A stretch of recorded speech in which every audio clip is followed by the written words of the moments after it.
আপনারা বোধহয় একটু ঝিমিয়ে পড়েছেন নাকি? ঝিমিয়ে পড়ার তো কথা, অনেক দিন ধরে মাহফিল নেই। আমাদের বর্তমানে একটা সামাজিক বিধিনিষেধ আছে যে ওয়াজ মাহফিল করা যাবে না। আচ্ছা, এই বিধিনিষেধ দুইটা জায়গায়, ওয়াজ মাহফিল আর বাজার, এই দুইটা জায়গায় আছে, ঠিক না? বুঝে শুনে কথা বলবেন।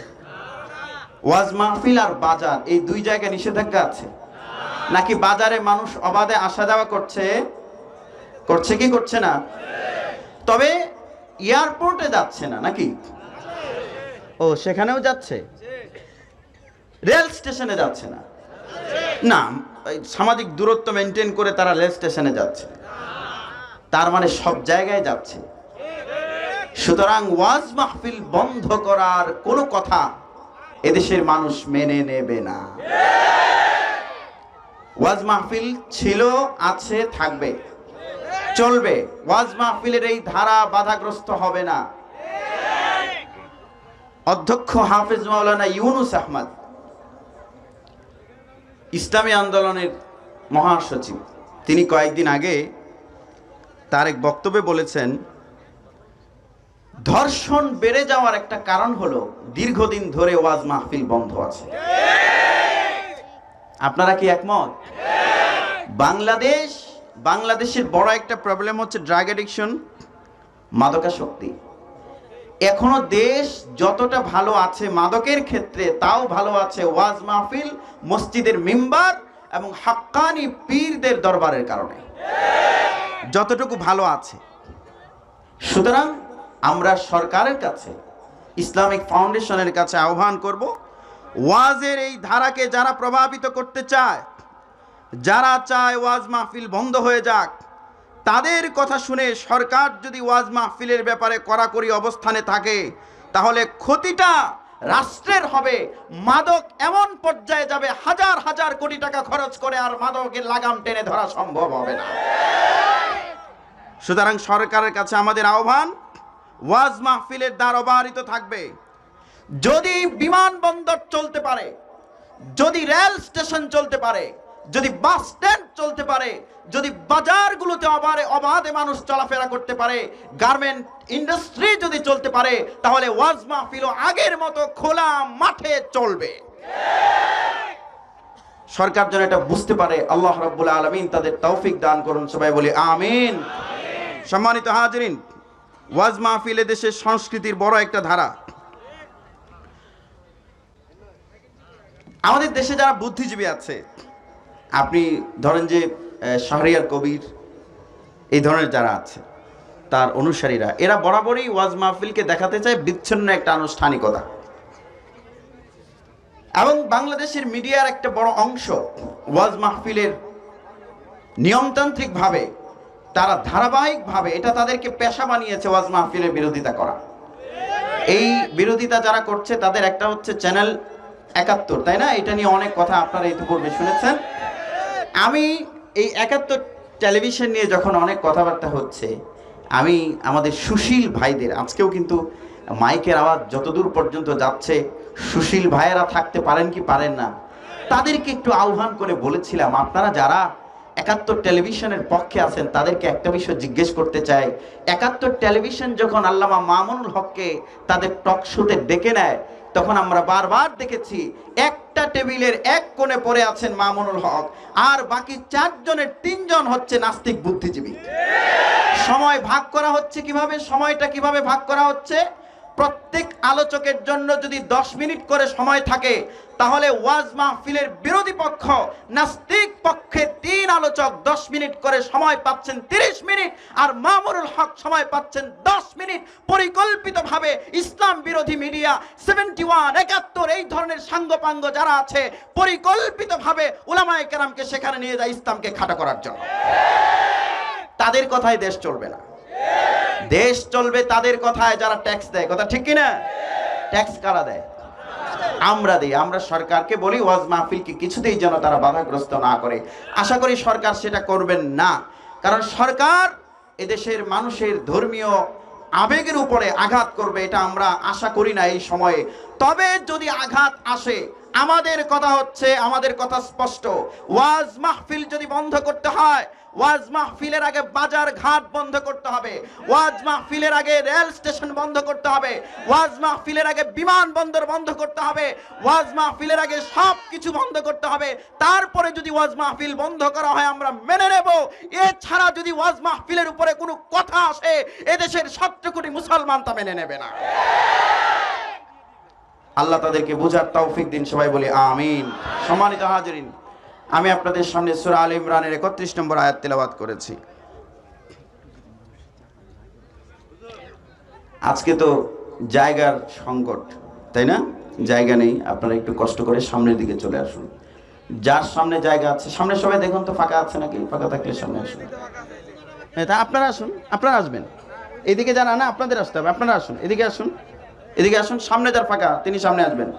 দ্রুত করতে হবে, দ্রুত দ্রুত করবেন। হ্যাঁ, মসজিদে বোধহয় প্রতি তলায় আপনাদের দেখার ব্যবস্থা আছে, সেখানে আপনারা যে প্রজেক্টর আছে দেখতে পারবেন, সেখান থেকে আলোচনা শুনতে পারবেন। দ্রুত আসতে হবে, দ্রুত দ্রুত আসবেন, ফাঁকা রাখা যাবে না। আচ্ছা, বুঝেছি। সবাই একটু উঠে দাঁড়ান, বলুন আল্লাহু আকবার। উঠে দাঁড়ান, উঠে দাঁড়ান, উঠে দাঁড়ান, উঠে দাঁড়ান। সামনে আসুন, সামনে সামনে সামনে সামনে আইন। এবার বসে পড়ুন, বসে পড়ুন, বসে পড়ুন।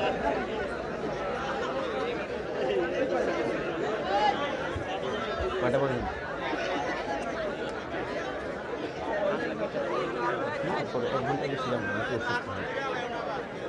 এক ঘন্টার আশপাশ দিতে পারেন ইনশাআল্লাহ। কোনটা? হ্যাঁ, এটা কিনতে চেয়েছিলাম।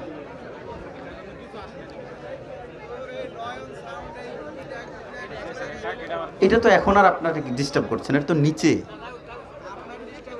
আচ্ছা থাক, সমস্যা নেই, থাক। একটু আওয়াজ করবেন, বলুন আল্লাহু আকবার। না, হবে না। সাইদ সাহেব যদি এসে দেখেন যে এই এলাকার মানুষের আওয়াজের এই অবস্থা, তাহলে আমাকে আর রেজাউল ভাইকে ধরবে। সব দোষ নাকি আমাদের। সেকেন্ড চান্স, বলুন আল্লাহু আকবার। যিনি যেখানে আছেন সেখান থেকে গলাটা ছেড়ে সর্বোচ্চ আওয়াজ দিয়ে বলবেন আল্লাহু আকবার। সূরা আলে ইমরান আয়াত নম্বর 31, আল্লাহ তাবারাক ওয়া তাআলা বলছেন, কুল ইন কুনতুম তুহিব্বুনাল্লাহা ফাত্তাবিউনি ইউহিব্বুকুমুল্লাহ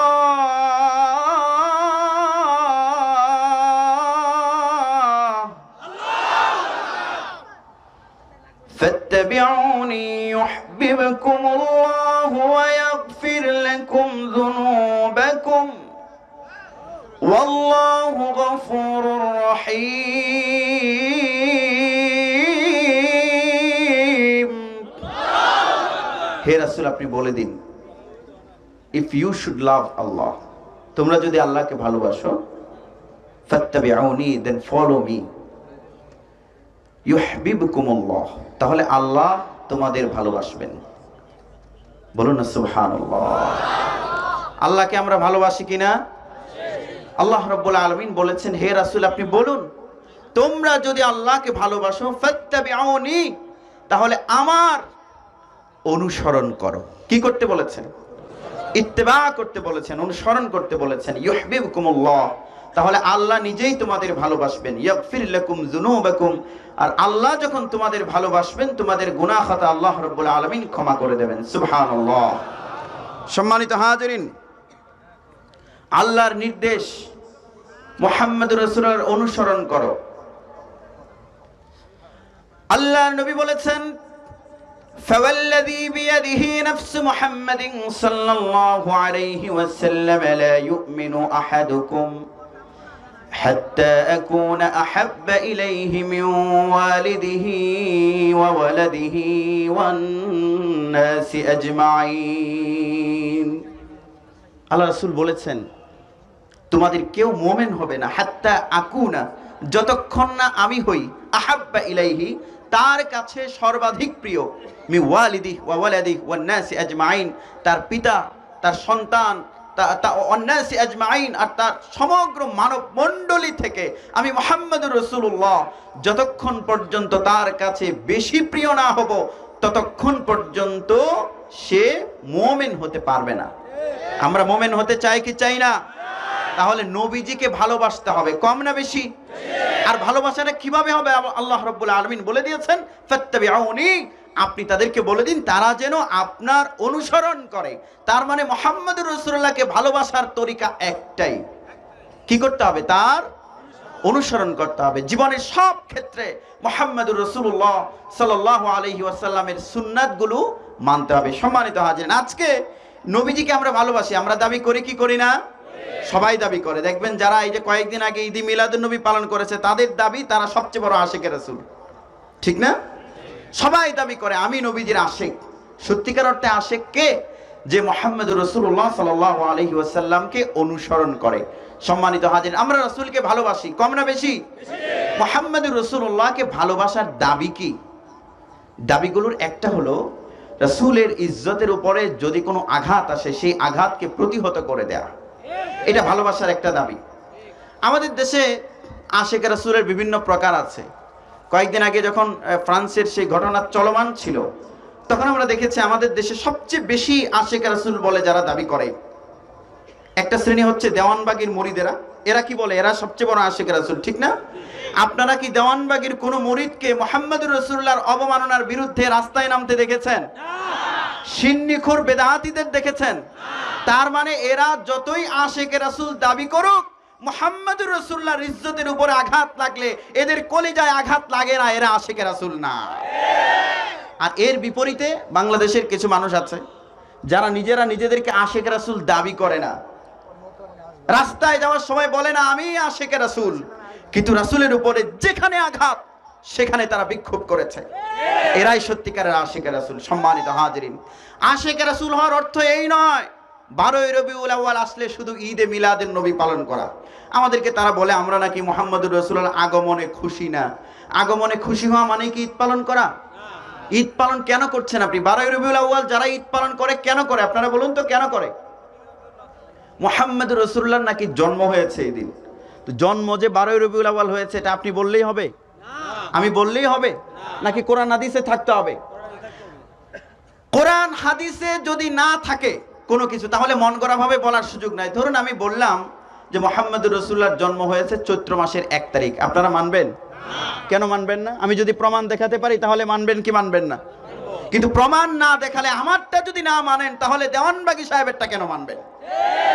যেই বলুক রাসূলের জন্ম হয়েছে রবিউল আউয়াল মাসের 12 তারিখ তাকে প্রমাণ দিতে হবে। আমি খুব সংক্ষেপে কয়েকটা পয়েন্ট আলোচনা করব। রাসূলের জন্মের ব্যাপারে 3টা বিষয় আছে। আপনি যে ঈদে মিলাদুন নবী পালন করবেন, আরে জন্মের তারিখ কিনা এটা আগে ঠিক করেন আপনি। স্কুল কলেজে আমরা দেখেছি ছাত্রদের 8ম শ্রেণীতে 9ম শ্রেণীতে যখন ভর্তি হয় রেজিস্ট্রেশন করে তখন একটা এই স্কুলের শিক্ষকরা একটা বানানো জন্ম তারিখ দিয়ে দেয়। আপনারা দেখেছেন? এই জন্ম তারিখে আসল জন্ম তারিখ না ভুয়া জন্ম তারিখ? এই ধরনের ভুয়া জন্ম তারিখের উপরে ঈদ পালন করলে হবে? সম্মানিত হাজিরিন, মুহাম্মদুর রাসূলের জন্মের ব্যাপারে 3টা দিক আছে। একটা হচ্ছে জন্মের সাল। ভালো করে শুনবেন, মা বোনেরাও বাড়িঘর থেকে শুনবেন। আপনারা যেহেতু মসজিদে আসার সুযোগ পান না, এই আলোচনাগুলো থেকে আপনারা বঞ্চিত হন।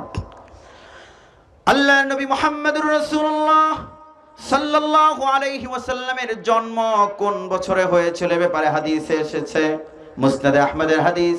কুবাস ইবনে আশিয়ামকে উসমান ইবনে আফফান রাদিয়াল্লাহু তাআলা আনহু প্রশ্ন করেছিলেন আপনার জন্ম হয়েছিল কোন বছর? তিনি বললেন ওয়ালিদতু আনা ওয়া রাসূলুল্লাহ সাল্লাল্লাহু আলাইহি ওয়াসাল্লাম আমাল ফিল। কুবাস ইবনে আশিয়াম বলেন আমি এবং মুহাম্মদুর রাসূলুল্লাহ সাল্লাল্লাহু আলাইহি ওয়াসাল্লামের জন্ম হয়েছিল হাতির ঘটনার বছর। হাতির ঘটনার বছর কি আপনারা জানেন? জানেন না? আরে মুসলমান, আমাদের তারকারা কোথায় কখন যায়, কারে কখন জড়িয়ে ধরে, ফুটবল তারকা কোথায় কি করলো, এগুলো আমাদের ছেলেরা জানে। আফসোস আসহাবে ফিলের ঘটনাকে এটা জানে না আমাদের বাচ্চারা। আল্লাহ রাব্বুল আলামিন বলছেন ألم تر كيف فعل ربك بأصحاب الفيل ألم يجعل كيدهم في تضليل আব্রাহা ইয়ামেনে কাবাঘর বানিয়েছিল, দেখলে যে কাবাঘরের এখানে অনেক লোকজন আসে, ব্যবসা বাণিজ্য হয়, সে একটা নতুন কাবাঘর বানালো, বানিয়ে দেখলো যে কেউ তো ওই দিকে ফিরে প্রস্রাবও করে না ঠিক মতো, মানে ওইটা সওয়াবের নিয়তে প্রস্রাবও করে না, যাবে তো পরের কথা, ওখানে কেউ যায় না। সে চিন্তা করলো যে তাহলে আসল কাবা ভেঙে দিতে হবে। কাবা ভেঙে দেয়া এটা কি সম্ভব? কাবার রক্ষক কে? আল্লাহ, কেউ ভাঙতে পারবে না। আমার ভাইয়েরা, সিরাত গ্রন্থগুলোতে এসেছে, তাফসীর গ্রন্থগুলোতে এসেছে, আব্রাহা যখন ইয়ামেনে কাবা বানালো, বাইতুল্লাহ ভেঙে দিতে আসলো, মক্কার এই কাবা সে ভেঙে দেবে, বিশাল হাতির বাহিনী নিয়ে আসলো, এলিফ্যান্ট। হাতির ইংরেজি হচ্ছে ফিল। হাতির ইংরেজি কি? এই যে সূরা ফিল, আলাম তারা কাইফা ফাআলা রাব্বুকা বিআসহাবিল, বিশাল বাহিনী নিয়ে আসলো। আল্লাহ রাব্বুল আলামিন পাখির মাধ্যমে নুরি পাথর, ছোট ছোট পাথর পাঠালেন। পাখি সেই পাথরগুলো ছেড়েছে, যেটার উপরে পড়েছে সেটা ভর্তা হয়ে গেছে। গরু যখন পায়খানা করে, আপনারা দেখেছেন ভুসি, গরু খেয়ে যখন ওইটা আবার বের করে দেয় পাছা দিয়ে, তখন ভুসি যেমন থাকে, তাদেরকে আল্লাহ তেমন বানিয়ে দিয়েছিলেন। সম্মানিত হাজিরিন, সেই বছর মুহাম্মদুর রাসূলুল্লাহ সাল্লাল্লাহু আলাইহি ওয়াসাল্লামের জন্ম। ভালো করে শুনুন ভাইরা আমার, কিন্তু সেই ঘটনাটা কোন বছর হয়েছিল সেটা নিয়ে আবার ঐতিহাসিকদের মাঝে ইখতিলাফ আছে। এই যে মুরব্বীরা আছেন, মুরব্বী জিজ্ঞেস করবেন যার বয়স মোটামুটি 40-45 বছর, 50 বছর, জিজ্ঞেস করেন যে আপনার ওই ছেলের কোন বছরে জন্ম হয়েছে, তারা সাল বলতে পারবে না, বলবে কি সংগ্রামের বছর। বলে কি বলে না? তৎকালীন সময়ের মানুষ এভাবে মনে রাখতো, সালটা তারা বলতো না।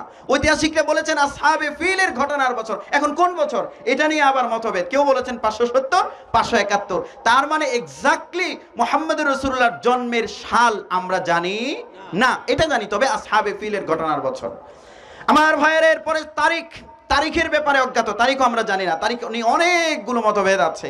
তবে একটা জিনিস আমাদের সামনে স্পষ্ট আছে, জন্মের বার। মুহাম্মদুর রাসূলুল্লাহর জন্ম হয়েছিল কি বারে বলুন তো? সোমবারে। কিভাবে জানলেন? আবু কাতাদা আনসারী রাদিয়াল্লাহু তাআলা আনহু, সহিহ মুসলিমের হাদিস, মুহাম্মদুর রাসূলুল্লাহ সাল্লাল্লাহু আলাইহি ওয়াসাল্লামকে তিনি প্রশ্ন করলেন, ইয়া রাসূলুল্লাহ, আপনি কেন সোমবার দিন রোজা রাখেন? নবীজি বললেন, ফিহি উলিদতু ওয়া ফিহি উনজিলা আলাইয়া, সোমবার দিন আমি জন্মগ্রহণ করেছি, আর সোমবার দিন আমার উপরে আল্লাহ রাব্বুল আলামিন ওহী নাযিল করেছেন, এজন্য আমি রোজা রাখি। তার মানে জন্মের বার সম্পর্কে আমরা জানলাম। খুব শর্ট করে আমি পয়েন্টটা আপনাদের বলবো, এটা নিয়ে সমস্যা আছে আমাদের সমাজে। সম্মানিত হাজিরিন, আশিক রাসূল দাবি করছে দাড়ির খবর নাই, সুন্নতের খবর নাই, সুদ খায়, ঘুষ খায়, 12 রবিউল আউয়াল আসলে ঈদ পালন করলেই নাকি আশিক রাসূল। আছে না নাই? সম্মানিত হাজিরিন, জন্মের বারের ব্যাপারে জানা গেছে। এখন আপনি বারে কি করবেন? যেহেতু আমরা জানলাম যে মুহাম্মদুর রাসূলুল্লাহর জন্ম হয়েছিল সোমবারে, তাহলে আসুন সোমবার দিন আমরা একটা নাটকের ব্যবস্থা করে দেই। নাউজুবিল্লাহ, জোরে বলেন নাউজুবিল্লাহ। এটা করবেন আপনারা? কেন করবেন না? এটা ইসলামে অনুমোদিত নয়। আচ্ছা, মুবাহ কাজের কথা বলি। ধরুন যে গুড্ডি উড়ানো, মুহাম্মদুর রাসূলুল্লাহর জন্ম হয়েছিল সোমবারে, এই কারণে আমরা সোমবার দিন যদি সওয়াবের নিয়তে একটা গুড্ডি উড়ানোর আসর দেই, তাহলে সওয়াব হবে না গুনাহ হবে? সওয়াব হবে না গুনাহ হবে? কেন গুনাহ হবে? কেন গুনাহ হবে? কারণ আমাদের দেখতে হবে মুহাম্মদুর রাসূলুল্লাহর জন্মের বার তো আমরা জানলাম, কিন্তু এই বার উপলক্ষে মুহাম্মদুর রাসূলুল্লাহর প্রিয়তম সাহাবী আবু বকর, ওমর, ওসমান, আলী তারা কি করেছেন? তারা যদি গুড্ডি উড়িয়ে থাকেন আমরা গুড্ডি উড়াবো, তারা যদি ঈদ পালন করে থাকেন আমরা ঈদ পালন করব।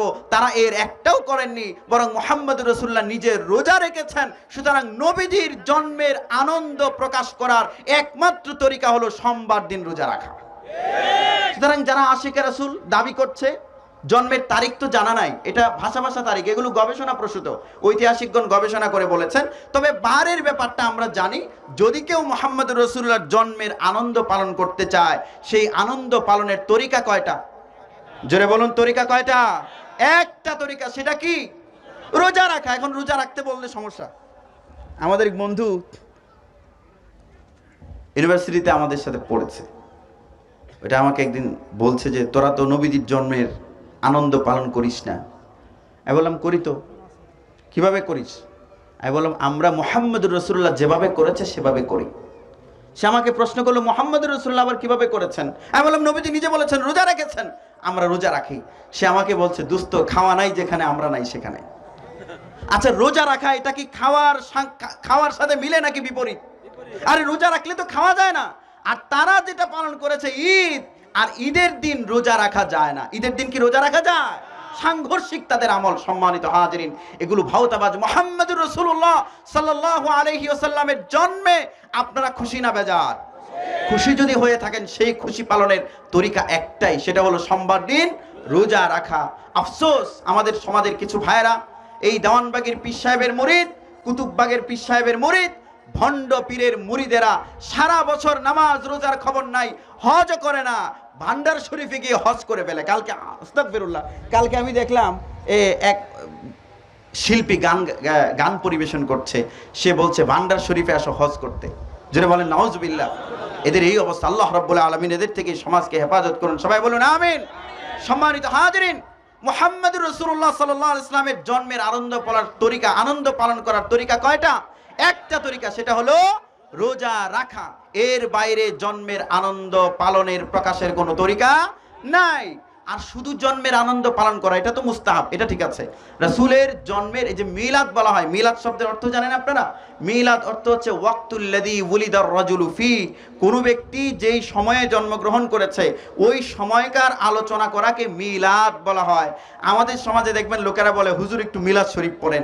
মিলাদ পড়ার বিষয় না, মিলাদ হচ্ছে আলোচনার বিষয়। কারণ মিলাদ শব্দের অর্থ হচ্ছে জন্ম বৃত্তান্ত, এটা আলোচনা করা যেতে পারে। সম্মানিত হাজিরিন, যদি কেউ বলে মিলাদ শরীফ পড়েন, এর মানে কিন্তু মিলাদ শরীফ না, এর মানে কি দুরূদ শরীফ পড়েন। যদি ডেকে নেয় আমাদেরকে, দেখবেন দোকান উদ্বোধনের সময় বলে যে হুজুর একটু মিলাদ শরীফ পড়েন। মিলাদ শরীফ পড়েন মানে কি?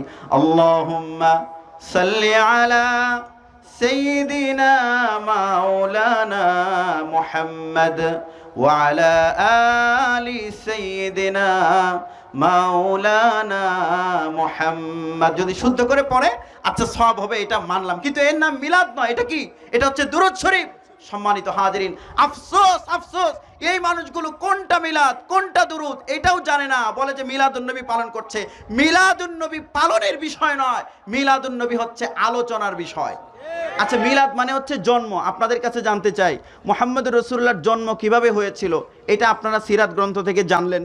জেনে আপনাদের পক্ষে এটা কি সম্ভব যে আপনারা আবার নবীজি যেভাবে জন্মগ্রহণ করেছিলেন এভাবে আপনারা আবার জন্মগ্রহণ করবেন? এটা কি সম্ভব? তার মানে মিলাদ পালনীয় নয়, মিলাদ সর্বোচ্চ আলোচনা করা যেতে পারে। আমরা যেটা বলি সিরাতুন নবী। আজকের আলোচনাটা কি? আজকে তো ইসলামী মহাসম্মেলন, এখন তো রবিউল আউয়াল মাস সারা দেশে চলেছে, মাস জুড়ে সিরাতুন নবী আলোচনা। সিরাতুন নবী হচ্ছে মুহাম্মদুর রাসূলুল্লাহ সাল্লাল্লাহু আলাইহি ওয়াসাল্লামের জীবন চরিত। আপনি যদি জীবনী আলোচনা করেন তাহলে শুরু হবে কি দিয়ে? জীবনী আলোচনা করলে কি দিয়ে শুরু হবে? আপনি ধরেন যে হুজুরের জীবনীটা আলোচনা করবেন, তাহলে আপনি কি দিয়ে শুরু করবেন? জন্ম দিয়ে শুরু করবেন। যদি ওনার জীবনে আলোচনা করতে চান তাহলে জন্ম অটোমেটিক্যালি চলে আসবে। কিন্তু যদি আপনি বলেন যে আমি সিরাত মানি না, মিলাদ মানি, শুধু মিলাদ মানি, তাহলে আপনার এই কথাটা ঠিক নয়। কারণ মিলাদ মানার বিষয় নয়, মিলাদ হচ্ছে সর্বোচ্চ আলোচনার বিষয়। আপনারা কি আমার কথা বুঝতে পেরেছেন? আরেকটা বিষয় বলি, সম্মানিত হাজিরিন, জন্মে শুধু খুশি হলে হয়? জন্মে খুশি হলেই হয়? আপনি মুহাম্মদুর রাসূলুল্লাহর জন্মের আনন্দ পালন করলেন, কিন্তু আপনার জীবনে মুহাম্মদুর রাসূলুল্লাহর সুন্নত মানলেন না, তাহলে আপনি জান্নাতি না জাহান্নামী? 12 রবিউল আউয়াল আসলে আপনি ঈদ পালন করলেন কিন্তু নবীজির সুন্নত মানলেন না, আপনি জান্নাতে যেতে পারবেন না। কারণ শুধু জন্মের আনন্দ করে সুন্নাত না মেনে যদি জান্নাতে যাওয়া যেত তাহলে আবুল আহাবও জান্নাতি হতো। আবুল আহাব জান্নাতি না জাহান্নামী? কোথায় পেলেন আবুল আহাব জাহান্নামী? প্রমাণ কি আপনাদের কাছে? প্রমাণ আছে? আজকের জুমার সময় বলেছি, আমাদের মুসল্লিরা যারা আমাদের এখানে নামাজ পড়েছেন তারা জানেন, আল্লাহ রাব্বুল আলামিন আবুল আহাবের জাহান্নামের সার্টিফিকেট নাজিল করেছেন পবিত্র কোরআনের মাধ্যমে। তাব্বাত ইয়াদা আবি লাহাবি ওয়া তাব্বা মা আগনা আনহু মালুহু ওয়া মা কাসাব। আল্লাহ বলছেন তাব্বাত ইয়াদা আবি লাহাব, আবুল আহাবের দুই হাত, ওয়া তাব্বা, সেও ধ্বংস হয়েছে। আবুল আহাব জান্নাতি না জাহান্নামী? আবুল আহাবের ঘটনাটা শুনেন। মুহাম্মদুর রাসূলুল্লাহ সাল্লাল্লাহু আলাইহি ওয়াসাল্লামের সম্মানিত পিতা, তার নাম কি? মুহাম্মদুর রাসূলুল্লাহর পিতার নাম কি? আব্দুল্লাহ। তিনি তো রাসূলের সাল্লাল্লাহু আলাইহি ওয়াসাল্লাম জন্মের আগেই পৃথিবী থেকে বিদায় নিয়েছেন। আবুল আহাবের এক বান্দি ছিল, মাশাআল্লাহ আপনারা এই ভাঙা ভাঙা কথা মনোযোগিতার সঙ্গে শুনছেন। আজকে অনেক লম্বা সময় কথা বলতে হয়েছে, জুমায়, তারপরে আরেক জায়গায়, এখন আবার। সম্মানিত হাজিরিন, আবুল আহাবের বান্দি সুয়াইবা মুহাম্মদুর রাসূলুল্লাহ সাল্লাল্লাহু আলাইহি ওয়াসাল্লামের জন্মের পর আবুল আহাবকে গিয়ে বলল, ও আমার মালিক, আপনি কোথায় আছেন? খবর শুনেছেন নাকি? বলল, কি খবর? বান্দি বলছে, আপনার ভাতিজা হয়েছে। বলো কি? হ্যাঁ, আপনার ভাতিজা। আপনার যে ভাই কিছুদিন আগে ইন্তেকাল করেছেন আব্দুল্লাহ, তার স্ত্রী, তার সম্মানিতা স্ত্রী আমেনার গর্ভ থেকে পুত্র সন্তানের জন্ম হয়েছে। আমার ভাইয়েরা, মায়েরা, বোনেরা, কান পেতে শুনুন। আবুল আহাব মুহাম্মদুর রাসূলুল্লাহ সাল্লাল্লাহু আলাইহি ওয়াসাল্লামের জন্মের কথা শুনে, নবীজির জন্মে আনন্দিত হয়ে ওই বান্দিকে, দাসীকে আঙ্গুলের ইশারায় আজাদ করে দিল। আবুল আহাব নবীজির জন্মে খুশি না বেজার? দেখুন এবার আবুল আহাব নবীজির আদর্শের ব্যাপারে কি বলেছে। মুহাম্মদুর রাসূলুল্লাহর উপরে ওহী নাজিল হলো। আল্লাহর নবী আরবের কুরাইশদের ডাকলেন, ও আরবের কুরাইশরা, আরবের নেতারা, সর্বসাধারণ লোকেরা, তোমরা সবাই আসো, তোমাদের জন্য আমি একটা গুরুত্বপূর্ণ খবর দিতে চাই। নবীজি তাদের ডেকে বললেন, ও আরবের নেতারা, জনসাধারণ শোনো, আমি মুহাম্মদ যদি তোমাদেরকে বলি পাহাড়ের পাদদেশে তোমাদের উপরে আক্রমণ করার জন্য শত্রুরা অপেক্ষা করছে, তোমরা তা বিশ্বাস করবে নাকি? গোত্রপতিরা বলল, কেন করব না? অবশ্যই করব, কারণ আমাদের এই কানে কোনোদিন শুনিনি আপনি মুহাম্মদ একটিবারের জন্য মিথ্যা কথা বলেছেন। চিৎকার দিয়ে বলুন সুবহানাল্লাহ। সম্মানিত হাজিরিন, আল্লাহর নবী মুহাম্মদুর রাসূলুল্লাহ সাল্লাল্লাহু আলাইহি ওয়াসাল্লাম আরবের লোকেদের লক্ষ্য করে বললেন, যদি তাই হয় তাহলে শোনো, আমি তোমাদের উপরে নির্দেশ দিচ্ছি, কুলু লা ইলাহা ইল্লাল্লাহ তামলিকুনাল আরব ওয়া তাদিনু লাকুমুল আজম। ও আমার দেশের মানুষেরা, তোমাদের প্রতি আমি বলতে চাই, আল্লাহ তাবারাকা ওয়া তাআলা আমার উপরে ইকরা বিসমি রাব্বিকাল্লাযী খালাক নাজিল করেছেন, আমার উপরে ওহী নাজিল হয়েছে, আমি নবী হয়েছি, আমি তোমাদের সবাইকে আমার উপরে ঈমান আনার জন্য, আমি আল্লাহর কাছ থেকে যে আদর্শ নিয়ে এসেছি, এই আদর্শ মেনে নেওয়ার জন্য তোমাদেরকে আহ্বান করছি। আচ্ছা, আহ্বানটা কিসের? আদর্শ মানার, সুন্নত মানার আহ্বান, তাই না? দেখুন আবুল আহাব এবার বলে কি। আবুল আহাব বলেছে, তাব্বাল্লাক আলি হাযা জামাআতানা, মুহাম্মদ তোমার নেতৃত্ব আমরা মানতে পারবো না, তুমি এই কারণে আমাদের ডেকেছো, তুমি ধ্বংস হও। চিৎকার দিয়ে বলো নাউজুবিল্লাহ। আমার ভাইয়েরা, আবুল আহাব জন্মে খুশি, কিন্তু নবীজির আদর্শ মানে নাই। কথা ঠিক কি না? আবুল আহাব জান্নাতি না জাহান্নামী? যেই শব্দ আবুল আহাব প্রয়োগ করেছিল, সেই শব্দ আল্লাহ রাব্বুল আলামিন প্রয়োগ করে জবাব দিয়েছেন।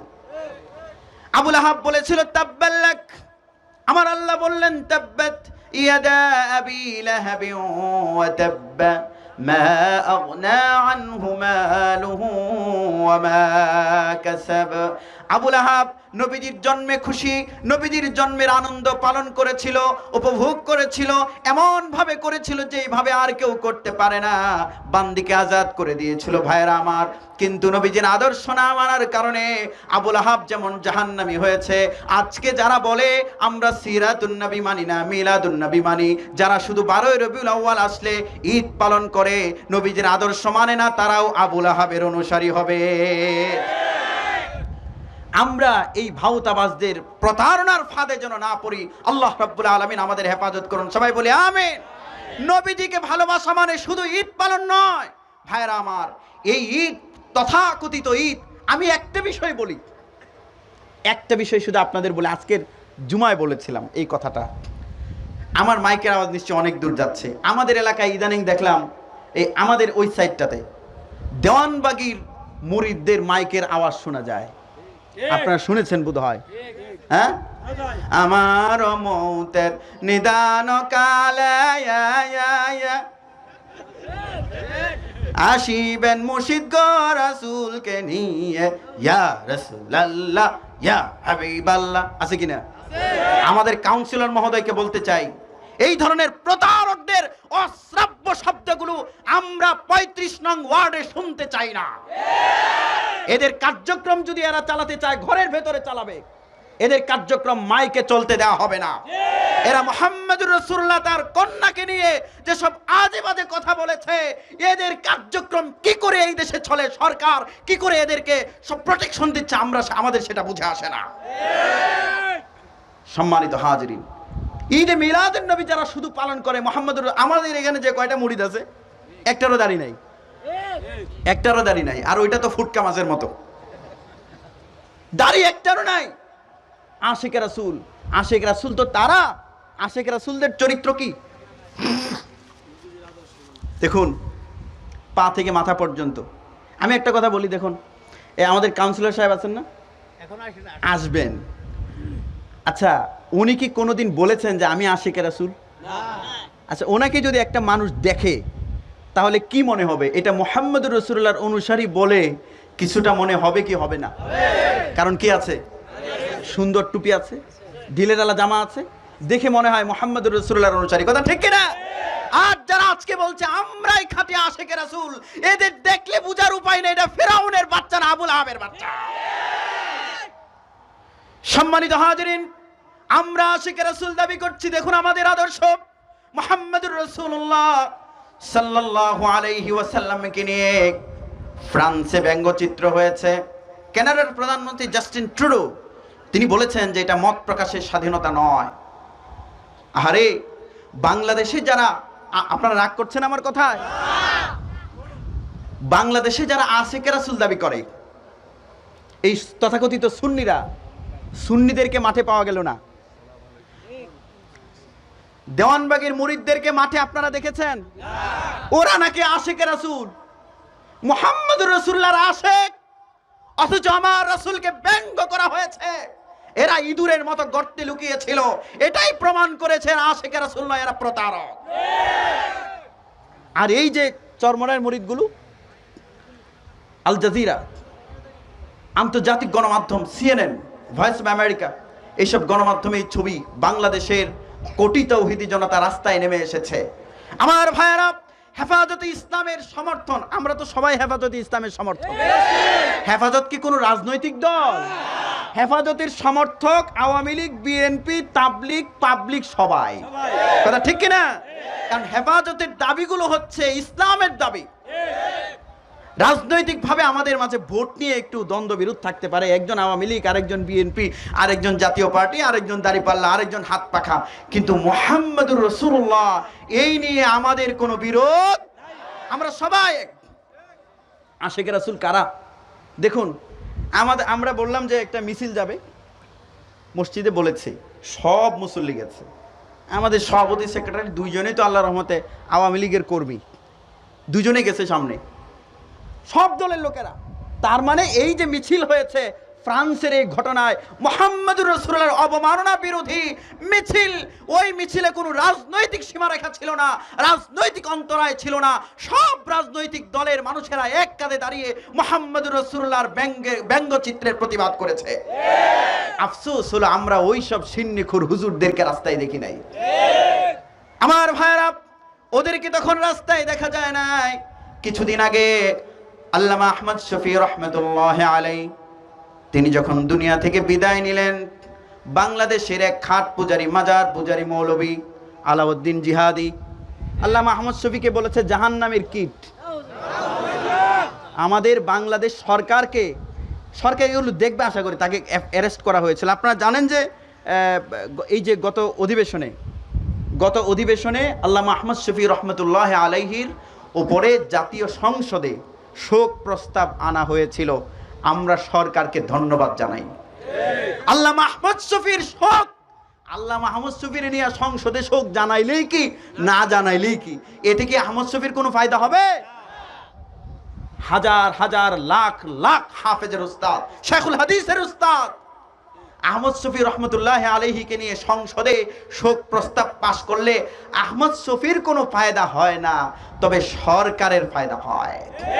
মানুষ সরকারকে বলবে না এই একটা ভালো কাজ করেছেন, আমরা সরকারকে ধন্যবাদ জানাই। সম্মানিত হাজির, আফসোস আমাদের অত্যন্ত পরিতাপের বিষয়। দেখুন আমাদের দেশে যারা আশেক রাসূল দাবি করছে, ওই আলাউদ্দিন জিহাদি সাহেবকে ওই সময় যখন সে বলল আল্লামা আহমদ শফি নাকি জাহান্নামের কীট, জোরে বলেন নাউজুবিল্লাহ, এই কথা বলার পরে আদালতে মামলা হয়েছে ডিজিটাল নিরাপত্তা আইনে, পুলিশ গিয়ে তারা অ্যারেস্ট করেছে। অত্যন্ত দুঃখজনক হলো সাথে সাথে এই দেশের মাজার পূজারী মানুষগুলো রাস্তায় নেমে এসেছে, হাজার হাজার হাজার হাজার মানুষ। গিয়াসউদ্দিন আত-তাহেরি সাহেব সহ বাংলাদেশের এই সুন্নি মৌলবীরা সব রাস্তায় নেমে আসলো। আফসোস আফসোস, আলাউদ্দিন জিহাদিকে জেলখানায় নেওয়া হলো, তারা প্রতিবাদ করলো, মুহাম্মদুর রাসূলুল্লাহকে নিয়ে ব্যঙ্গ করা হয়েছে, তাদেরকে রাস্তায় দেখা যায় নাই। এটা প্রমাণ করেছে এরা আলাউদ্দিন জিহাদিকে মুহাম্মদুর রাসূলের চেয়ে বেশি ভালোবাসে। আল্লাহর নবী বলেছেন, লা ইউমিনু আহাদুকুম হাত্তা আকুনা আহাব্বা ইলাইহি মিন ওয়ালিদিহি ওয়া ওয়ালাদিহি ওয়ান নাসি আজমাইন। তুমি নামের সাথে যতই সুন্নি লাগাও, তুমি নামের সাথে যতই আশিক রাসূল লাগাও, শুনে রাখো যতদিন পর্যন্ত আমি মুহাম্মদুর রাসূলুল্লাহ সাল্লাল্লাহু আলাইহি ওয়াসাল্লামকে তোমার পিতার চেয়ে, তোমার সন্তানের চেয়ে, তোমার দলের চেয়ে, তোমার সরকারের চেয়ে, তোমার রাষ্ট্রের চেয়ে, তোমার প্রাণের চেয়ে বেশি ভালোবাসতে না পারবে, ততক্ষণ পর্যন্ত তোমার নাম হোক আব্দুর রহমান, হোক আব্দুর রহিম, তুমি আর যাই হও, দাড়ি থাকুক, টুপি থাকুক, জুব্বা থাকুক, মুহাম্মদুর রাসূলুল্লাহকে দলের চেয়ে, সরকারের চেয়ে, রাষ্ট্রের চেয়ে, প্রাণের চেয়ে, সন্তানের চেয়ে, পিতার চেয়ে যতক্ষণ পর্যন্ত বেশি ভালোবাসতে না পারবে, ততক্ষণ পর্যন্ত তুমি মুমিন হতে পারবে না। কে বলেছেন এই কথা? কে বলেছেন? মুহাম্মদুর রাসূলুল্লাহ বলেছেন। তাও কিভাবে বলেছেন? মুসলিম শরীফের হাদিস, ফাওয়াল্লাযী বিয়াদিহি নাফসু মুহাম্মাদিন। আল্লাহর নবী কি কখনো মিথ্যা কথা বলেছেন?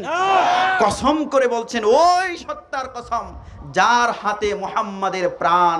মুহাম্মাদের প্রাণ কার হাতে? আল্লাহ। আর আমাদের প্রাণ কার হাতে? আল্লাহ। আল্লাহর কসম করে তিনি বলছেন, শোনো আমি কসম করে বলছি, যতক্ষণ পর্যন্ত তুমি তোমার দলের চেয়ে, নেতার চেয়ে, মাতৃভূমির চেয়ে, সন্তানের চেয়ে, প্রাণের চেয়ে আমাকে বেশি ভালোবাসতে না পারবে, তোমার পীরের চেয়ে তুমি আমাকে যদি বেশি ভালো না বাসো, তাহলে তুমি জুব্বা পড়তে পারো, তুমি মুসলমান নও। আমরা নবীজিকে ভালোবাসবো কম না বেশি? না, তবে দলের চেয়ে কম। কি বলেন আপনারা? এখানে যারা আছেন সবাইকে একটু প্রশ্ন করতে চাই, একটা কারণে প্রশ্ন করতে চাই।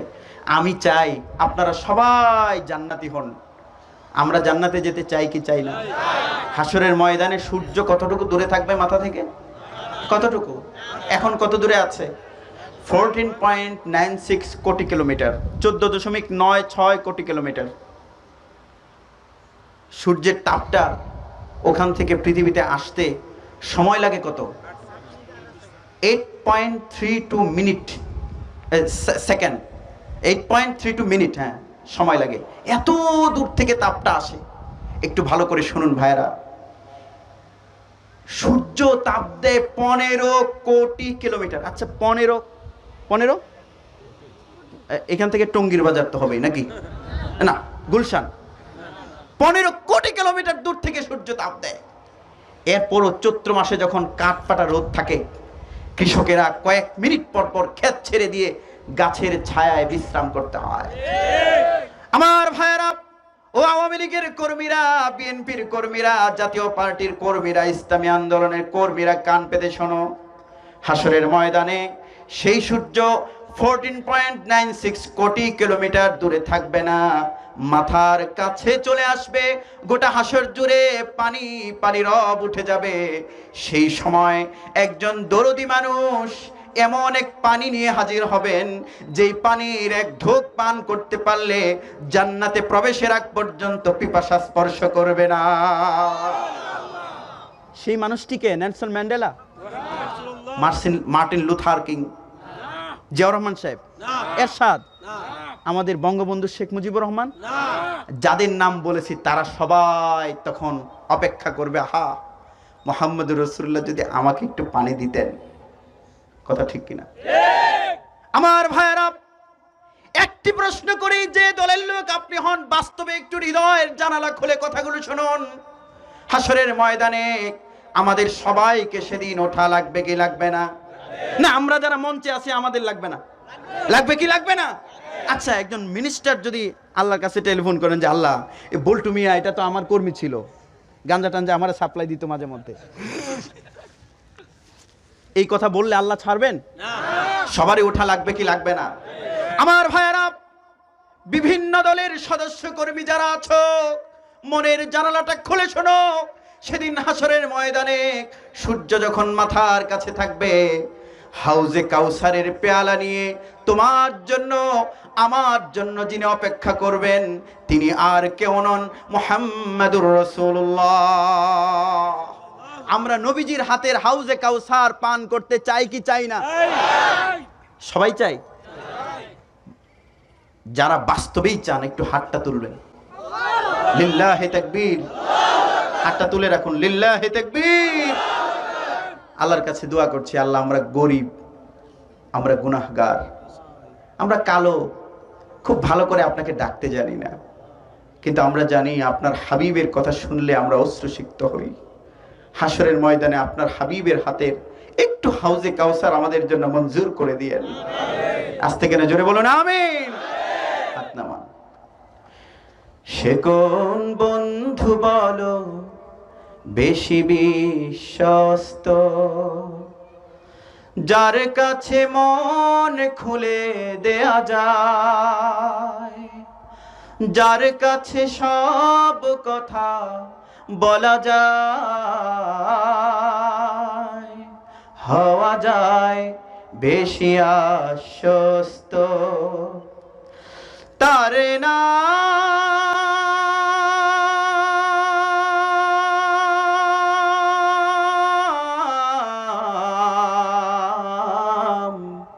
আহমদ, বড় বিশ্বস্ত।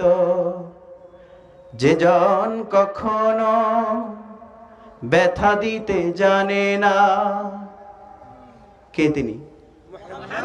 মুহাম্মাদুর রাসূলুল্লাহ।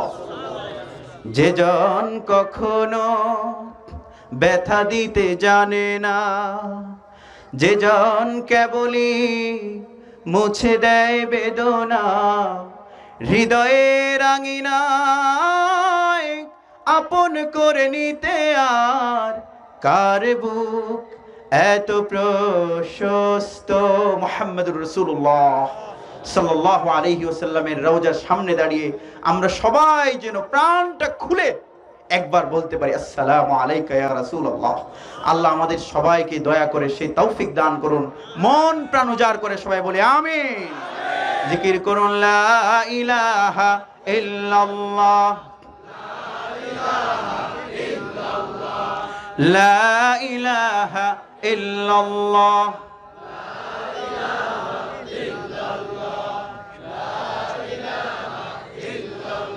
লা ইলাহা ইল্লাল্লাহু মুহাম্মাদুর রাসূলুল্লাহ সাল্লাল্লাহু আলাইহি ওয়াসাল্লাম। সুতরাং আমরা যদি দাবি করি মুহাম্মাদুর রাসূলুল্লাহর আশিক, আমরা তাকে ভালোবাসি, তাহলে আমাদের প্রতি আমাদের করণীয় হচ্ছে, যেখানে শুধু ঈদ পালন নয়, শুধু জন্মের আনন্দ নয়, হ্যাঁ জন্মের আনন্দের একটা লিগ্যাল ওয়ে আছে, একটা বৈধ তরিকা আছে, সেটা হলো সোমবার দিনের রোজা। কিন্তু শুধু জন্মের আনন্দ পালন করলেই জান্নাতে যাওয়া যায় না। আপনি যদি লিগ্যাল ওয়েতে করেন, ইলিগ্যাল নাটক করা, আপনার বিভিন্ন ধরনের আনুষ্ঠানিকতা সম্পাদন করে, এগুলো তো আছে, এগুলো হারাম। আপনি যদি হালাল আনুষ্ঠানিকতাও করেন, আপনি যদি 72 বছর হায়াত পান, আপনি যদি 52 বছর, 20 বছর ধরেন কোনো কারণে করলেন না, 52 বছর প্রতি বছর যদি আপনি একটা একটা করে ঈদ পালন করেন, অথবা আপনি যদি প্রতি সোমবার রোজা রাখেন, কিন্তু মুহাম্মদুর রাসূলুল্লাহর সুন্নাত যদি আপনি না মানেন, মুহাম্মদুর রাসূলুল্লাহ যে সমাজ গঠন করার জন্য দাঁত ভেঙেছেন, রক্ত ঝরিয়েছেন, সেই সমাজ গঠনের স্পিরিট আপনার ভেতরে যদি না থাকে, মুহাম্মদুর রাসূলুল্লাহ সাক্ষাৎ আপনি হাসরের ময়দানে পাবেন না। আমার ভাইয়েরা, সুতরাং শুধু জন্ম পালন নয়, জন্মের আনন্দ নয়, আমাদের করণীয় হলো মুহাম্মদুর রাসূলুল্লাহ সাল্লাল্লাহু আলাইহি ওয়াসাল্লামকে নিয়ে যদি কোথাও কখনো কটূক্তি করা হয়, মুহাম্মদুর রাসূলুল্লাহর উম্মতেরা সেই কটূক্তির দাঁত ভাঙা জবাব দেবে। সিম্পল একটা কথা, খুবই সিম্পল একটা কথা। এখানে যারা আছেন, আমি আপনাদের বলি, আপনার বাপকে কেউ গালি দিল, বলল জুতা সুরের ছেলে, আপনাকে যদি আমি বলি জুতা চোরের ছেলে, আপনি মানবেন? এই মেয়ে কেন? আর এটা কোনো ব্যাপার হল, বাপরে জুতা চুর করেছে, আমার কি? যদি আপনি এই কথা বলেন তাহলে বুঝতে হবে আপনি আসলে এই পিতার সন্তান নন। আজকে যদি আপনি বলেন যে আমি নিরপেক্ষ, নবীজিকে ফ্রান্সে গালি দিয়ে, আমার কি, আমার কোনো সমস্যা নাই, এই কথা বললে বোঝা গেল আপনার দাড়ি থাকতে পারে, টুপি থাকতে পারে, আপনি মুহাম্মদুর রাসূলুল্লাহর উম্মত নন। আমার ভাইরা, মুহাম্মদুর রাসূলুল্লাহ সাল্লাল্লাহু আলাইহি ওয়াসাল্লামকে আমরা ভালোবাসি। এই ভালোবাসার একটা দাবি হলো যেখানে রাসূলের ইজ্জতের উপর আঘাত আসবে সেখানেই প্রতিহত করে দিতে হবে। আমাদের সরকার, আমাদের প্রধানমন্ত্রী, তিনি কয়েকদিন আগে পার্লামেন্টে দাঁড়িয়ে বলেছেন যে তিনি ঘুম থেকে উঠে জায়নামাজ খোঁজেন এবং তিনি সকালবেলায় কোরআন তিলাওয়াত দিয়ে দিনের কাজ শুরু করেন।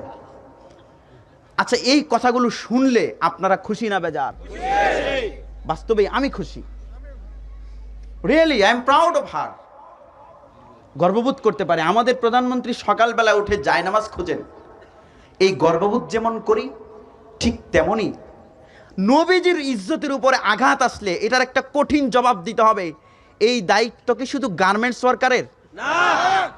একজন মুসলমান যদি প্রধানমন্ত্রী হয়, প্রাইম মিনিস্টার হয়, রাষ্ট্রপতি হয়, তাহলে সেই মুসলমানের উপরেও নবীজির ব্যঙ্গচিত্রের কঠোর জবাব দেওয়া ওয়াজিব হয় কি হয় না? আমরা আমাদের প্রাইম মিনিস্টার তিনি জায়নামাজ খুঁজেন, আমরা যেমন গর্ববোধ করি তেমনি আমরা ব্যথিত হই যখন 90% মুসলমানের এই দেশে আমাদের পার্লামেন্ট থেকে শুধু একটু প্রতিবাদ। আমরা প্রথমত চেয়েছি সিম্পল একটা প্রতিবাদ। এমন ইমানুয়েল ম্যাক্রোকে একটু টেলিফোন করে দেখেন, আপনার দেশের সাথে আমাদের একটা সম্পর্ক আছে, কিন্তু আমাদের দেশের মানুষ মুসলমান, এরা মুহাম্মদুর রাসূলুল্লাহকে প্রাণের চেয়েও বেশি ভালোবাসে, আমিও মুহাম্মদুর রাসূলুল্লাহকে ভালোবাসি, আপনার দেশে যে ব্যঙ্গচিত্রটা হচ্ছে এটাতে আমি অনেক কষ্ট পেয়েছি, এইটার প্রতিবাদ আমরা করছি। এইটুকু বলার প্রয়োজন ছিল কি ছিল না? তবে একটা প্রশ্ন আছে, আপনারা কি রাগ করছেন আমার কথা? সম্মানিত হাজিরিন, শুধু বাংলাদেশ এককভাবে প্রতিবাদ করে কিছু করতে পারবে না, তবে এককভাবেও প্রতিবাদ করা ওয়াজিব। আর কেউ করলো কি করলো না, পাকিস্তানের প্রধানমন্ত্রী প্রেসিডেন্টের উপরে যেমন ওয়াজিব, আজারবাইজানের প্রধানমন্ত্রী প্রেসিডেন্টের উপরে যেমন ওয়াজিব, ইরানের প্রধানমন্ত্রী প্রেসিডেন্টের উপরে যেমন ওয়াজিব, সৌদি আরবের মুনাফিক বাদশার উপরে যেমন ওয়াজিব, ঠিক তেমনি ভাবে রজব তাইয়েব এরদোগানের উপরে ওয়াজিব, ঠিক তেমনি ভাবে বাংলাদেশের রাষ্ট্রপতি প্রধানমন্ত্রী যেহেতু তারা মুসলমান, তাদের উপরে ওয়াজিব মুহাম্মদুর রাসূলুল্লাহর ব্যঙ্গচিত্রের প্রতিবাদ করা। সবার উপরে ওয়াজিব। তবে একটা কথা আছে, শুধু বাংলাদেশ যদি এককভাবে কঠোর পদক্ষেপ নিতে চায় হয়তো একটা প্রভাব পড়বে, এটা হতে পারে, এককভাবে নিলে এটা হতে পারে। তবে আমরা বলি মুহাম্মদুর, আচ্ছা ধরেন আমাদের দেশে একটা রাষ্ট্র আমাদের বঙ্গবন্ধুকে ব্যঙ্গ করলো, সরকারকে এটা মানবে না? তখন কি সরকার এই কথা বলবে না যে কোন দেশ ব্যঙ্গ করেছো, জাতির পিতাকে নিয়ে কে করেছো, তোমার সাথে সম্পর্ক রাখবো না, এই কথা বলবে কি বলবে না?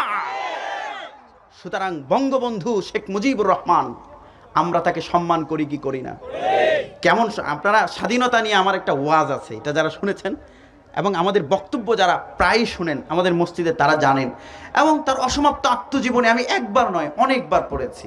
তার জীবনের কয়েকদিন আগে বাংলাদেশ প্রতিদিন একটা উপসম্পাদকে এসেছিল, সেটাতে বঙ্গবন্ধুর ভাষাগুলো তিনি যখন বক্তব্য দিতেন সব বক্তব্যে আল্লাহ, মুহাম্মদুর রাসূলুল্লাহ, ইনশাআল্লাহ এগুলো বলতেন কি বলতেন না?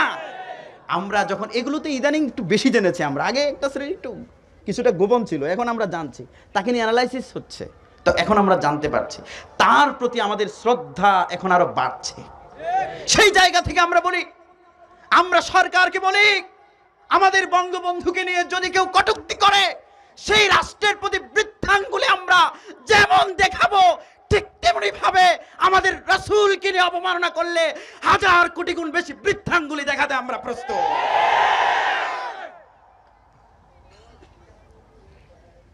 একটা দেশ করে কি করবে? আমাদের দেশ কি একটা? মুসলিম দেশ কয়টা? 58টা। 57টা তো ওই আপনার জাতিসংঘের মেম্বার। ফিলিস্তিন আছে না, ফিলিস্তিন তো জাতিসংঘের মেম্বার না। পর্যবেক্ষক সদস্য, শুনুন কি সমস্যা হচ্ছে, মানুষ বেশি হয়ে গেছে, একটু আমি একবার চাপিয়েছি, আর পারবো না, যিনি যেখানে আছেন এখানে থাকেন, বিশৃঙ্খলা হবে। আমার আলোচনা শেষের দিকে যাচ্ছে ভাইরা, আলোচনা কি করব চিন্তা একটা, আলোচনা হচ্ছে আর একটা, আপনারা নাখোশ হচ্ছেন না তো? মুহাম্মাদুর রাসূলুল্লাহ, চিৎকার দিয়ে বলেন সাল্লাল্লাহু আলাইহি ওয়াসাল্লাম আমার হৃদয়ের স্পন্দন, তাকে ভালোবাসতে পারলে জীবন ধন্য হয়। সম্মানিত হাজিরিন, মুহাম্মাদুর রাসূলুল্লাহ, ডিস্টার্ব করা যাবে না, আপনারা ডিস্টার্ব করলে তো কথাগুলো শেষ করতে পারবো না। শুনুন, হোয়াট ইজ দ্য সলিউশন? এই যে ফ্রান্স করছে আজকে, কাল করবে আরেকদিন, সলিউশনটা কি? সলিউশনটা হলো শুধু এক দেশের সরকারের দায়িত্ব এটা ছিল না, আমাদের 58টা মুসলিম দেশের 58 জন রাষ্ট্রপতি, 58 জন প্রধানমন্ত্রী, ফ্রান্স যেদিন এই শার্লি হেবদো যখন নবীজির ব্যঙ্গচিত্র করেছে, ঠিক তখনই যদি 58টা মুসলিম দেশের রাষ্ট্রপতি প্রধানমন্ত্রীরা একজন আরেকজনের সাথে টেলিফোনে একটু কথা বলতো, যদি বলতো পাকিস্তানের প্রধানমন্ত্রীকে যে আপনি আছেন নাকি, হ্যালো পাকিস্তানের প্রাইম মিনিস্টার, শুনুন এই মুহাম্মদুর রাসূলুল্লাহকে নিয়ে ব্যঙ্গ করা হয়েছে, আমরা আসুন সবাই মিলে একটা প্রতিবাদ করি, এই ধরনের একটা মিটিং যদি শুরু করতো, প্রতিবাদ জানাবার আগে ফ্রান্সের মসনদ থর করে কেঁপে উঠত। এতটুকু করতে পারছে না যেই রাষ্ট্রপ্রধানেরা, তাদের পক্ষে তাহাজ্জুদের দাবি করা মানায় না। আমরা মুহাম্মদুর রাসূলুল্লাহকে ভালোবাসি, কম না বেশি? আমাদের কথা হচ্ছে 58টা, শুনেন রিসেপ তাইয়েব এরদোগান তুরস্কের প্রেসিডেন্ট, তিনি 2018 সালের মার্চের 25 তারিখ একটা বক্তব্যে বললেন যে আমরা ইসলামের ইজ্জত রক্ষায় একটা মুসলিম সেনাবাহিনী বানাবো।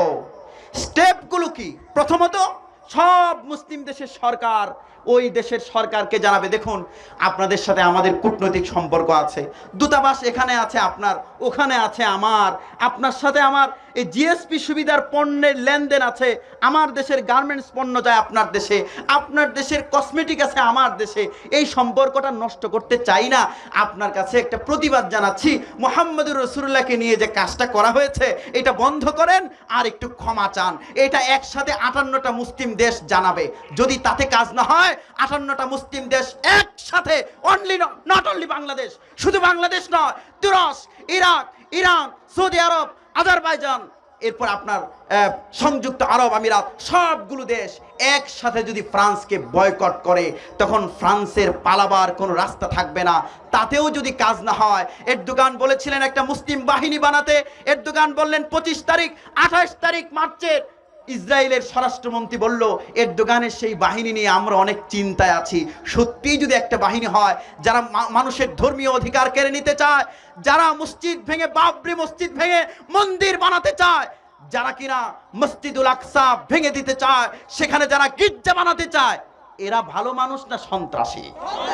এই সন্ত্রাসীদেরকে মোকাবেলার 3 নম্বর অপশন হচ্ছে, যদি প্রতিবাদ বয়কটে কাজ না হয়, প্রয়োজনে সন্ত্রাস মোকাবেলায় পৃথিবী থেকে ঐক্য গঠন করে, সামরিক জোট গঠন করে সন্ত্রাসী রাষ্ট্রগুলোকে পৃথিবী থেকে মুছে দিতে হবে। আল্লাহ রাব্বুল আলামিন মুসলিম দেশের রাষ্ট্রপ্রধানদেরকে ঐক্যবদ্ধ হওয়ার তৌফিক দান করুন, সবাই জোরে বলে আমিন। সম্মানিত হাজিরিন, যে কথাটি বলছিলাম, 1 নম্বর কাজ হলো মুহাম্মদুর রাসূলুল্লাহকে নিয়ে যদি কোটাও কটূক্তি করা হয়, দাঁত ভাঙা জবাব দেবে। 2 নম্বর কাজ, মুহাম্মদুর রাসূলুল্লাহ সাল্লাল্লাহু আলাইহি ওয়াসাল্লামের জীবনী গ্রন্থ মুসলমানেরা পড়বে। আপনাদের কার কার ঘরে নবীজির জীবনী গ্রন্থ আছে? একটু হাত তোলেন তো দেখি। নবীজির জীবনী আছে? আপনাদের এত মানুষের ঘরে আছে? মাশাআল্লাহ। এটা একটা কারণ আছে। আমি বলি, গেল বছর আমাদের মসজিদে সিরাত প্রতিযোগিতা হয়েছে। আমি প্রায় 1000 সিরাত গ্রন্থ খুব স্বল্প মূল্যে এনে বিলিয়ে দিয়েছি, এবং এই বছর আপনারা জানেন যে জাতীয়ভাবে একটা সিরাত প্রতিযোগিতা হচ্ছে, সেটার উদ্যোক্তা আমি। আল্লাহর মেহেরবানি, আল্লাহ আমার এই উদ্যোগকে কবুল করেছেন, এবং আমি আশা করি হাসরের ময়দানে এটা যদি কবুল হয়ে যায়, মুহাম্মদুর রাসূলুল্লাহর হাত থেকে একটু পানি আমি এই উসিলায় পাবো ইনশাআল্লাহ। আমি থ্রো করেছি প্রথমে, এখন জাতীয়ভাবে 1 কোটি টাকা বাজেট সেই প্রতিযোগিতা করা হচ্ছে। আমি আপনাদের বলছি, নাম্বার 2, আমি খুব অল্প সময়ের মধ্যে আমাকে শেষ করতে হবে ভাইরা আমার, আমরা মুহাম্মদুর রাসূলুল্লাহর উম্মত দাবি করছি, আমাদের অনেকের ঘরে এক নবীজির একটা জীবনী গ্রন্থ নাই। এটা কি লজ্জার বিষয় নয়? Who was Muhammad, peace be upon him, হু ওয়াজ? নবীজি যাচ্ছেন মুসলিম শরীফের হাদিস। আল্লাহ নবী বলেছেন, ইন্নী লা আরিফু হাজারাম বিমাক্কাহ কানা ইউসাল্লিমু আলাইয়া। ও বাদে কলমেশ্বরের মুসলমানেরা, নারীরা, পুরুষেরা শোনো। নবীজি বললেন, তার সাহাবীদেরকে বললেন, ও আমার সাহাবীরা, এই মক্কার রাস্তা দিয়ে আমি হেঁটে যেতাম, পাথরগুলো দাঁড়িয়ে দাঁড়িয়ে আমাকে সালাম জানাতো। নবীজি হিজরত করে গেছেন মদিনায়, আবু আইয়ুব আনসারীর বাড়িতে বসেছেন।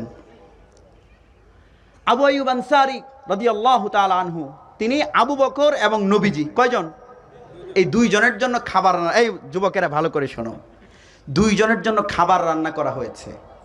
তো দুইজনের খাবার নবীজি আবু আইয়ুব আনসারীকে বললেন যে আরো কয়েকজন নেতৃস্থানীয় লোককে ডেকে আনো। খাবার কয়জনের? আবু আইয়ুব আনসারী বলছে, ইয়া রাসূলুল্লাহ, এই খাবার কি হবে? আল্লাহ রাসূল বলেন, ইনশাআল্লাহ হবে। 30 জন এসেছে। মুহাম্মাদুর রাসূলুল্লাহ তার পবিত্র হাতে খাবারে ছুঁয়ে দিয়েছেন, সেই খাবার 30 জন খেয়েছে, খাবার আরো রয়ে গেছে। এখানেই শেষ নয়। সম্মানিত হাজিরিন, মায়েরা, বোনেরা, যুবকেরা, কান পেতে শোনো। আমার নবী মুহাম্মাদুর রাসূলুল্লাহ সাল্লাল্লাহু আলাইহি ওয়াসাল্লাম খাবারে তার পবিত্র হাতে স্পর্শ করলেন, খাবারের বরকত হলো। 30 জন যখন সেই খাবার গ্রহণ করলো, তখন এই দৃশ্য দেখে একসাথে, নবীজি এখনো মদিনায় ওভাবে প্রবেশ করেননি, সেই সময়ে 180 জন অমুসলিম কালিমা পড়ে মুসলমান হয়ে গেছে। নবীজি বলেন, এদেরকেও খাবার দাও। নতুন করে আরো খাইলো 180 জন, খাবার কমে নাই। জোরে বলেন সুবহানাল্লাহ। সেই নবী মুহাম্মদুর রাসূলুল্লাহ। ছোট্ট আরেকটা ঘটনা বলি। হুদাইবিয়ার সময় মুহাম্মদুর রাসূলুল্লাহ গেছেন, তো কুয়ার পানি তুলে তুলে সাহাবীরা ওযু পান করে, পানি খেয়ে পানি গেল শেষ হয়ে, নবীজি ওযু করার মতো সামান্য একটু পানি আছে। এক সাহাবী এসে বললেন, ইয়া রাসূলুল্লাহ, পানি তো শেষ, ওযু করব কি দিয়ে, গোসল করব কি দিয়ে, খাবো কি? আল্লাহর নবী, কি মুবারক হাত! আল্লাহু আকবার। এই হাত! ও যুবক, তুমি কার জীবনী পড়ো? তুমি মুহাম্মদুর রাসূলের জীবনী পড়ছো না? তোমার জীবনের এর চাইতে বড় ব্যর্থতার বিষয় আর কিছু হতে পারে না। তুমি রবীন্দ্রনাথ পড়েছো, শার্লক হোমস পড়েছো, গোয়েন্দা পড়ো, মুহাম্মদুর রাসূলুল্লাহকে পড়ো, জীবন বদলে যাবে। আমার ভাইরা, মুহাম্মদুর রাসূলুল্লাহ সাল্লাল্লাহু আলাইহি ওয়াসাল্লাম লোটায়, বদনায়, পাত্রে, বর্তনে সামান্য পানি ছিল, সেই পানি দিয়ে তিনি ওযু করলেন। ওযু শেষে তিনি কুলি করলেন, অবশিষ্ট পানিটুকু সেই কুয়ার ভিতরে ঢেলে দিলেন। কিছুক্ষণের মধ্যে শুকনো কুয়া পানিতে ভরে গেল।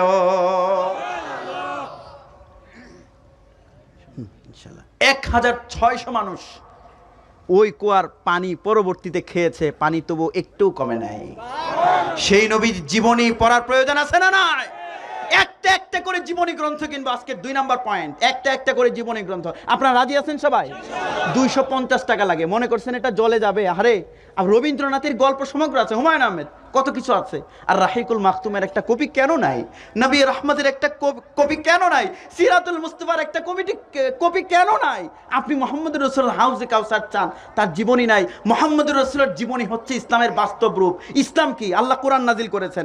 আপনাকে কেউ বললো সাইকেল চালাতে হয় কিভাবে? ওই যে সামনে ধরবা, ধরে পেডাল ঘুরাবা, যেতে থাকবা। এটা প্র্যাকটিক্যালি দেখাতে হয় না? আল্লাহ কোরআন পাঠিয়েছেন আইন, আর এই আইনের প্র্যাকটিক্যাল রূপ হলো মুহাম্মদুর রাসূলের জীবনী। পড়ার প্রয়োজন আছে না নাই? 250 টাকা লাগে একটা জীবনী গ্রন্থ কিনতে।